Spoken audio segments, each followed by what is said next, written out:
Chapter 24. I paced my bedroom in a frenzy. How was I supposed to escape? How could I notify Pollux in time? If he came flying in, he would be shot without a second thought. I wouldn't be there to help remove the arrow, and he would be just as vulnerable as any man, but without the coordination of someone who had spent all their time on two legs. Would he be recognized as a man? He had joked about coming in disguised as a dragon tamer. Would he actually carry it out? If only we had a way to communicate.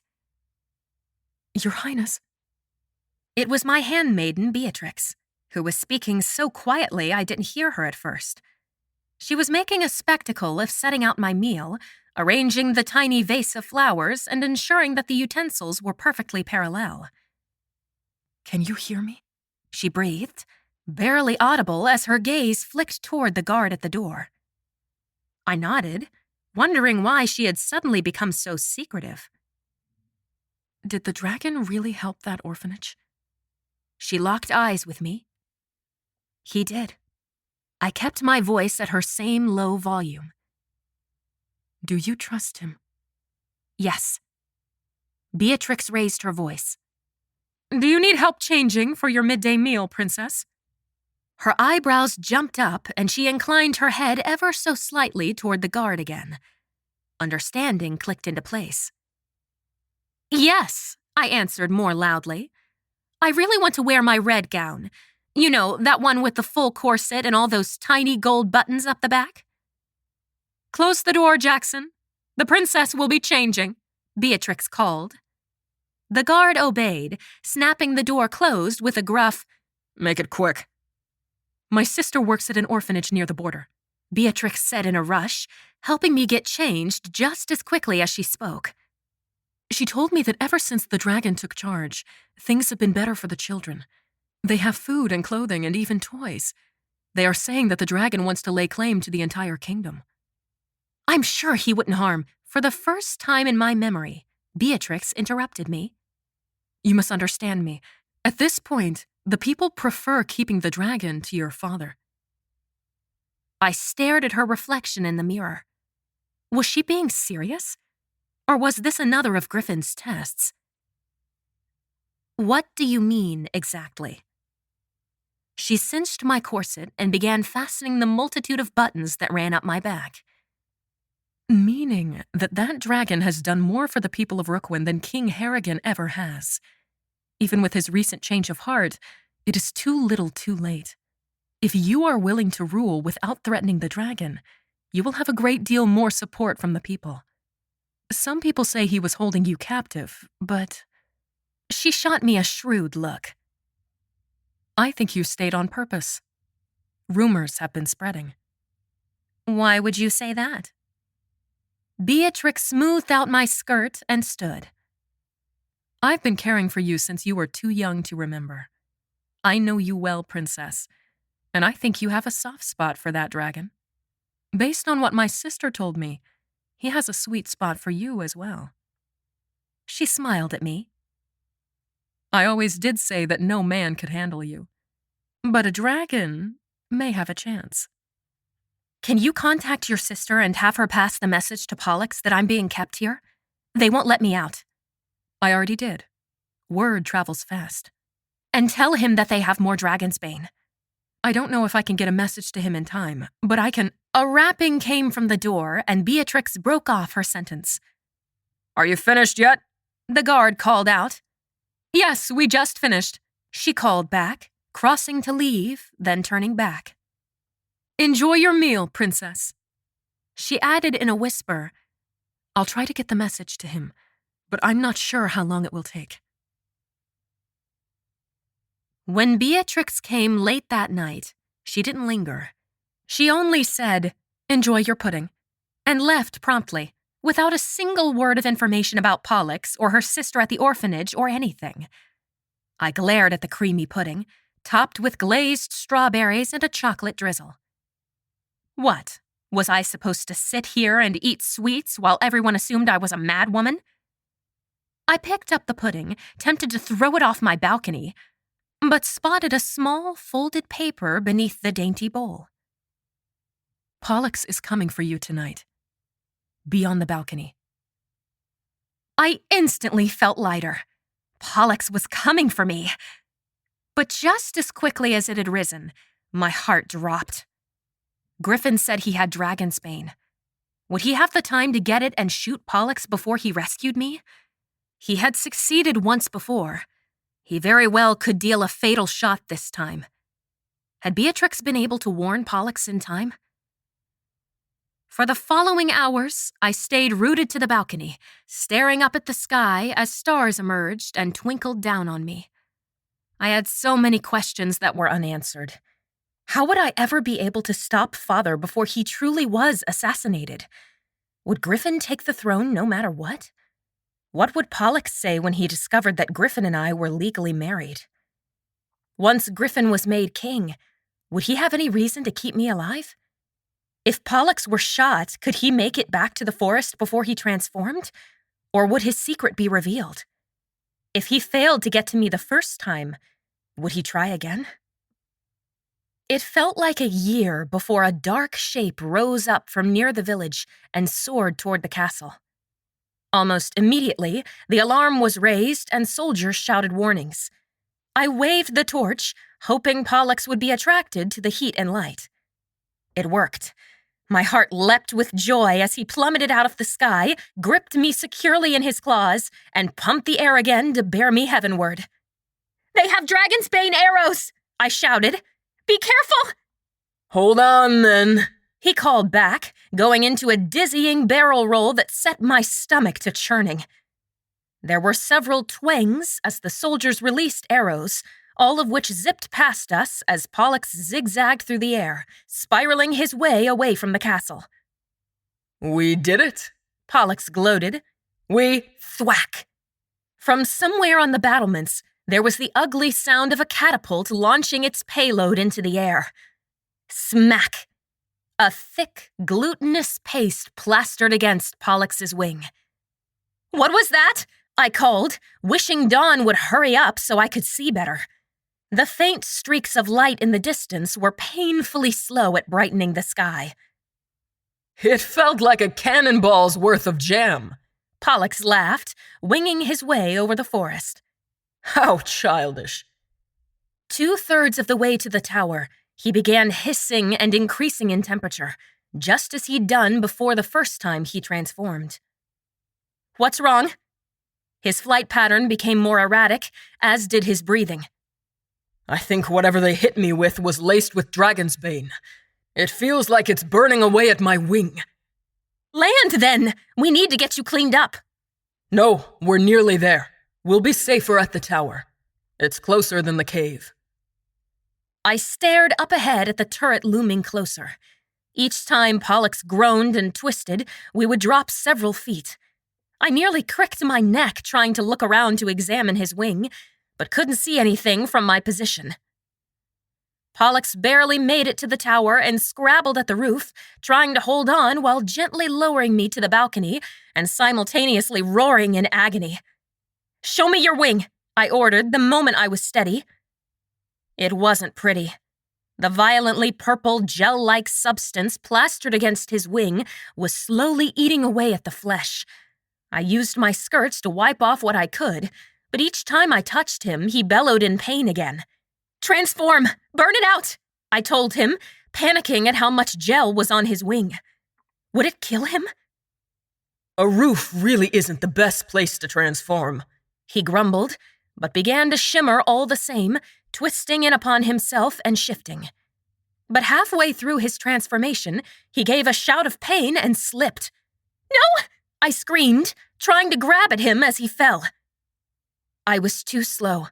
Pollux plunged to the ground, with only half-sprouted wings open to slow his descent, and landed in the very same bramble bush that Drake and I had fallen into. "Pollux!" I screamed, staring over the edge. He had finished transforming, but was lying spread-eagled in the bush. My heart attempted to break through my ribs as I watched him. Oh, Scales, was he dead? "Pollux!" He slowly raised a hand and dropped it again. Was that a good sign or a bad one? I stared at him, trying to determine if his chest was rising and falling at an appropriate rate, but from this height I couldn't tell. Griffin must know that he had a limited amount of time to arrive and kill Pollux. I had to get down and help him. If he was unable to fly me down, I would need to tie together bed sheets or something. But to my dismay, when I turned around, I saw the room's luxurious interior slowly dissolving, shimmering until it finally faded from view. "No," I whispered, staring at the desolate chamber. Only a few random things remained: a couple books, a solitary shoe on the floor, and the gauzy ladder hanging from the trapdoor, much too short to get me all the way down the tower. A thin, threadbare rug lay musty and dirty on the stone floor beside the empty fireplace. The wardrobe still stood in place, but the air was stale with neglect and wood rot, and it gave the impression of a once beautiful piece of furniture that had fallen into disrepair. No paintings adorned the walls, and all of the windows were so filthy that it was impossible to look out of them. I pulled open the door to the wardrobe, and a tiny tingle ran through my body, a ghost of the magic that I had felt my first time opening the doors. I flung the doors wide and found nothing.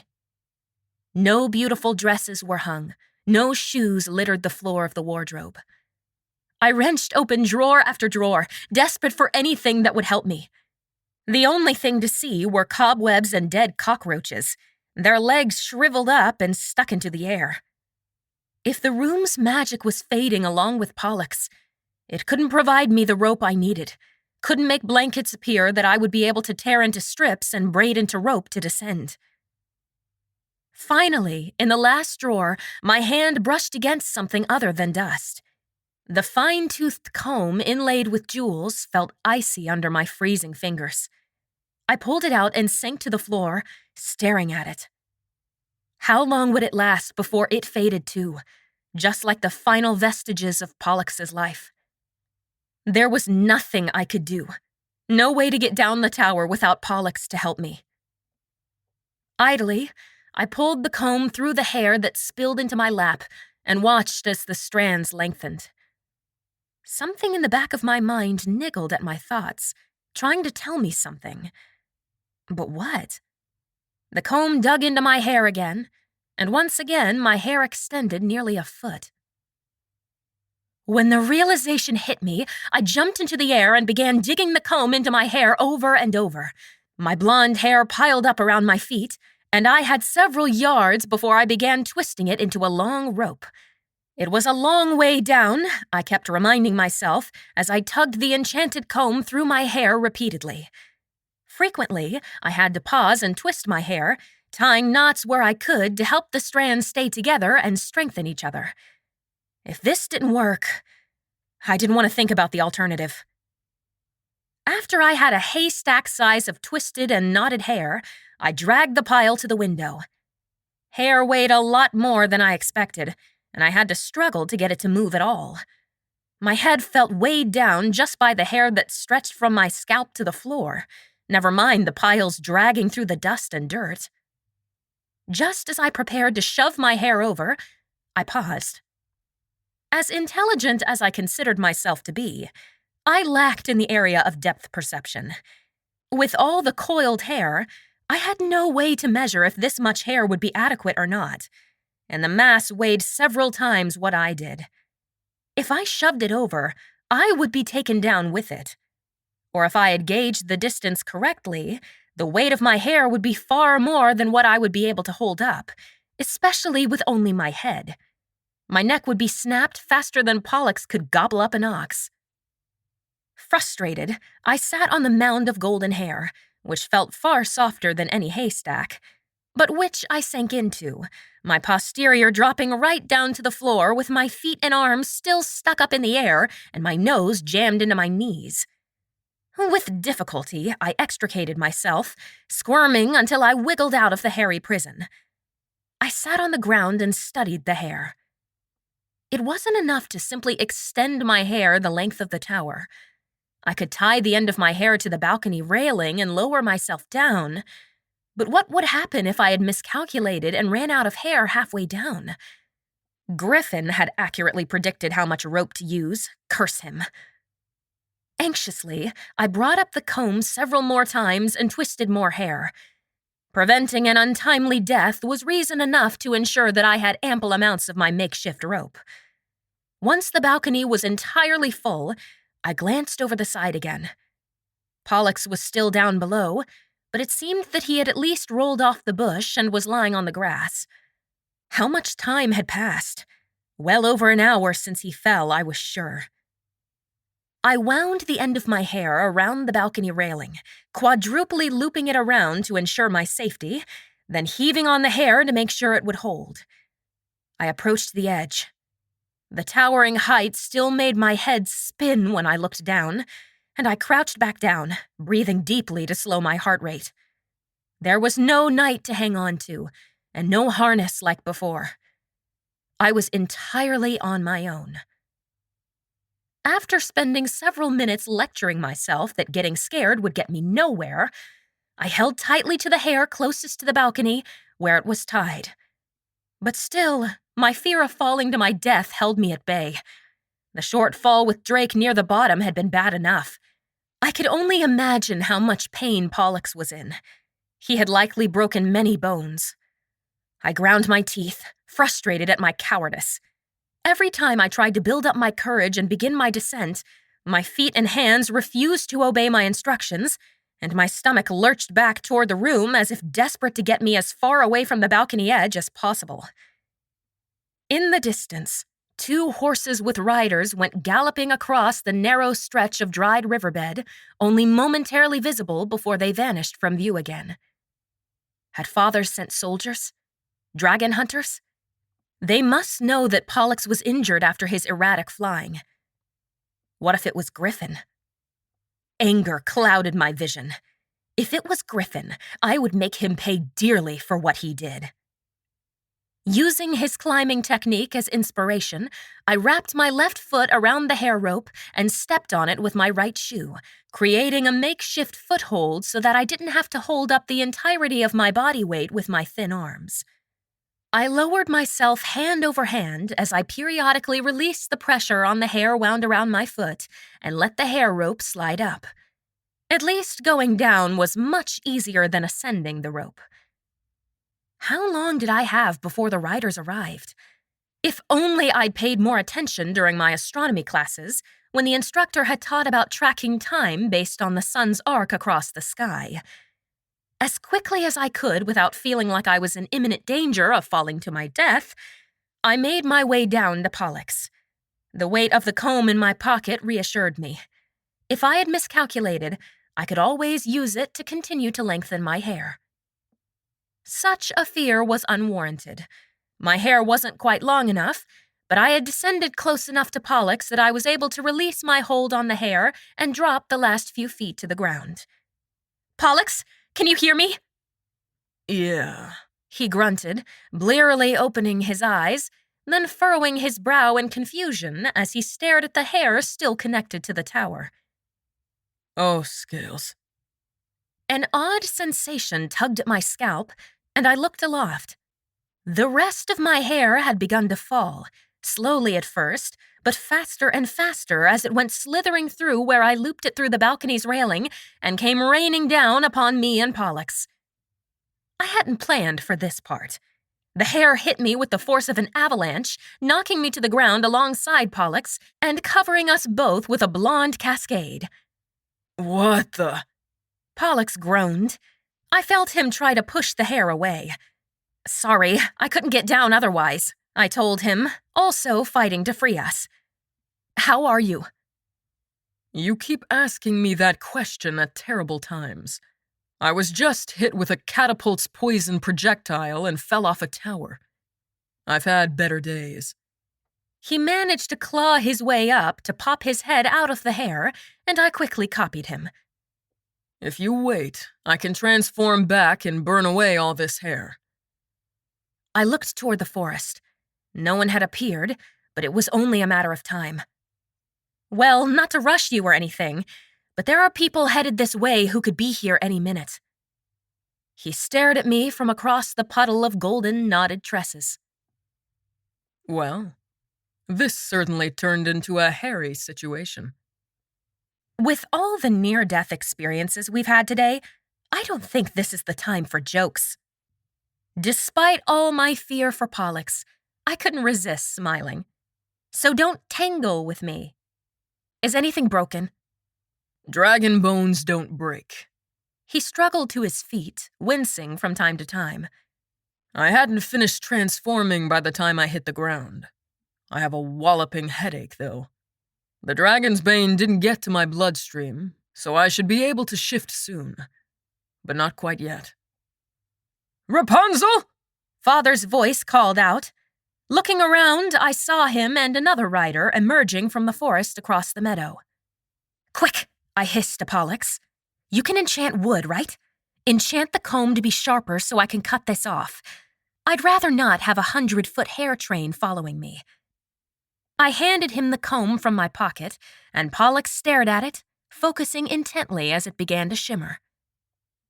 It's more difficult when I look human, Pollux grumbled, still watching as the comb's edge began to sharpen and elongate.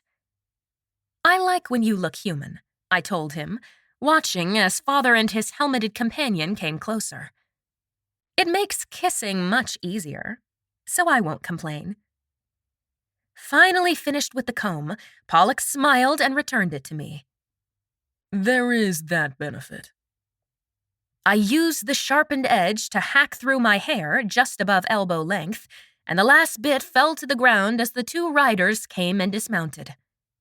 Rapunzel, thank goodness we found you, Father said, eyeing Pollux.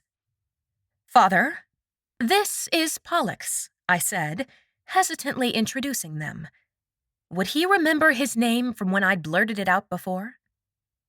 Pollux, this is my father, King Harrigan, and... Griffin.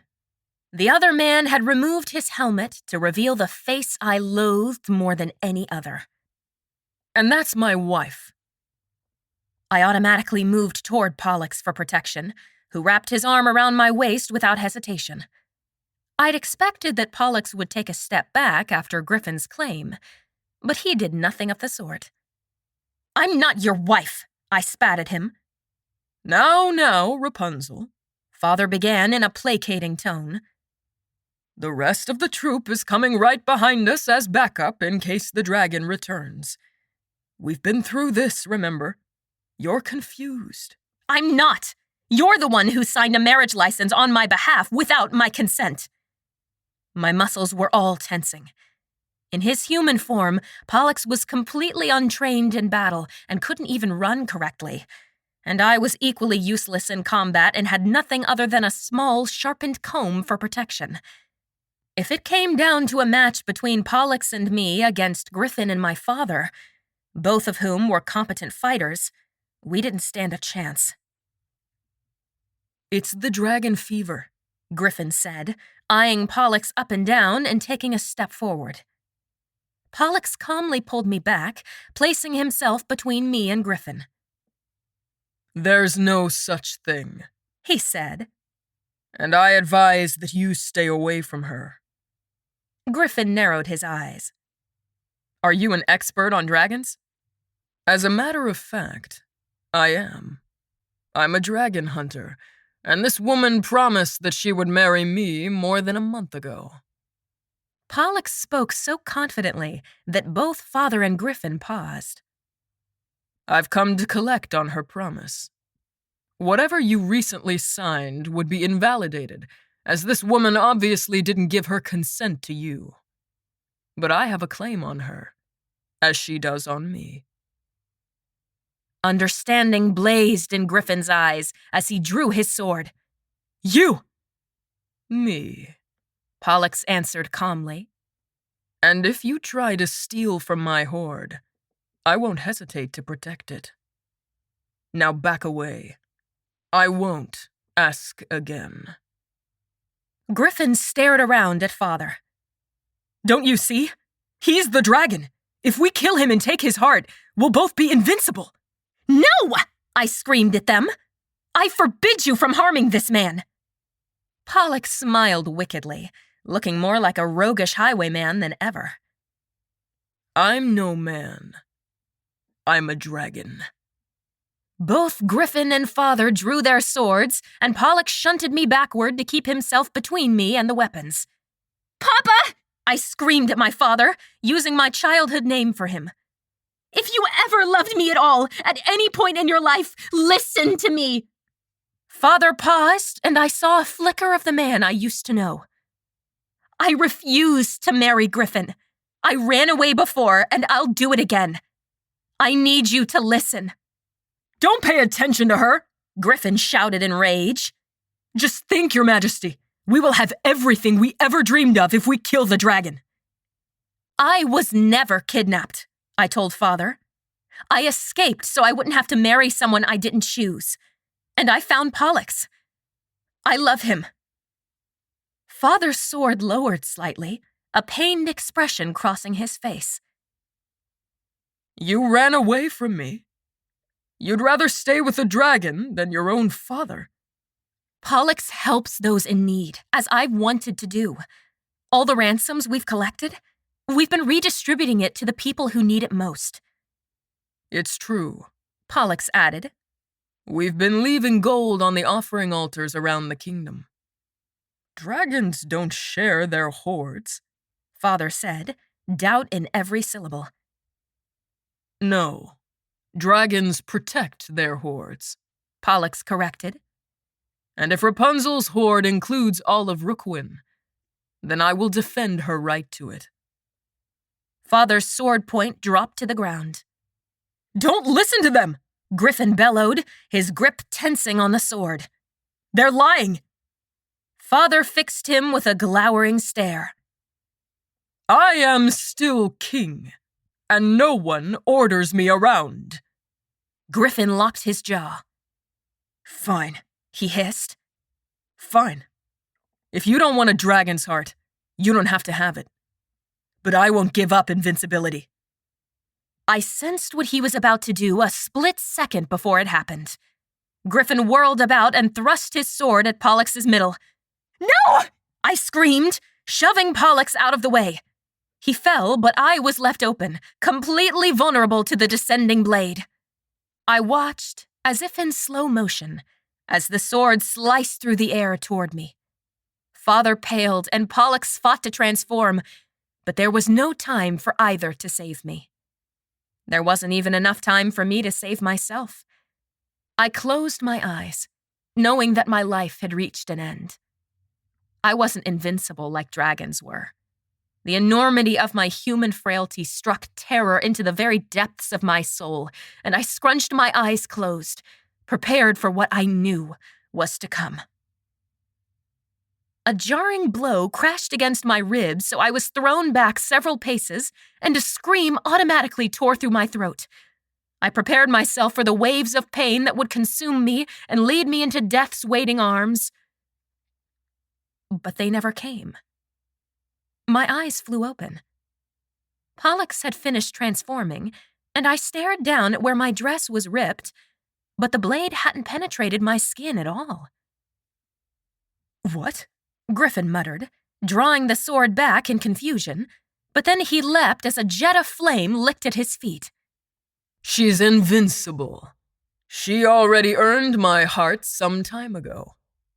Pollux's eyes flamed bright orange as he placed his massive body between me and Griffin. "But you, Squire, are entirely vulnerable. And just attempted to murder the heir to the throne," Father added, stepping forward, prepared to intercept any additional attempt the Squire might have made to repeat the action. "It's over, Griffin." A clatter came from across the meadow as Father's backup soldiers came crashing into view, all breathing heavily as they ran, weighed down by their armor. "The dragon!" they shouted in alarm, all drawing their weapons. "The dragon is no longer a threat. Apprehend this man immediately," Father boomed, nodding at Griffin. "For high treason and attempted murder." The men immediately obeyed, casting anxious glances at Pollux as they did so. His tail flicked slightly from side to side, but he gave no sign of aggression. "Let go of me!" Griffin screamed. It's them! They're the ones! He has dragon fever, I said sadly, shaking my head sympathetically. It's quite unfortunate, really. He said that you... One of the men began hesitantly, never taking his eyes off Pollux. A misunderstanding. You see, I've tamed this dragon. Watch. I turned to Pollux. Sit. He fixed me with a glower that could have set the grass beneath me on fire. I'll make it up to you later, I mouthed to where only he could see. I promise. Pollux dropped his back haunches to the earth so the ground beneath our feet shuddered. The men let out a gasp of surprise. Other than shooting me a curious expression, Father did nothing to refute my story. Can I pet it? One of the men asked, edging closer. A deep growl sounded deep within Pollux's throat.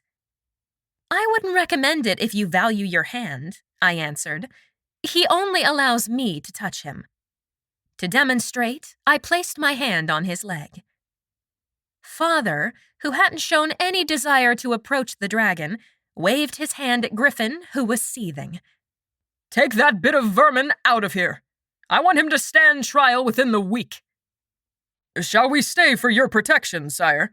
The captain asked, hand still flexing on his sword's hilt. That isn't necessary, Captain. I'd like to discuss a few things with my daughter. Privately, he added. I have more than a few questions for her and her... He looked up at Pollux. Pet.